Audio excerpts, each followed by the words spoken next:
Мына ушуну какчы, ушу темирдин составы бар экен да, мына таштачы.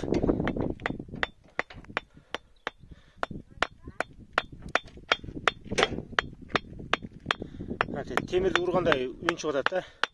Мына ушул таштын составында 70%ден 80%ке чейин темирдин составы бар дейт да.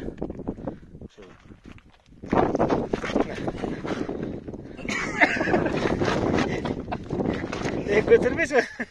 Кичинекей ташты көтөрө албайсың. Көтөргүлө. Канча килограмм чыгат?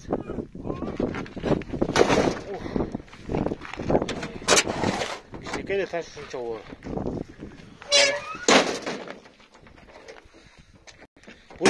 Бул ташты алып барып эмне кыласыңар? Темирин чыгарасыңарбы, эритип? Ооба, темирин чыгарабыз. Темирин эритип чыгарышат экен. Канча килограмм чыгат? 50ден ашык.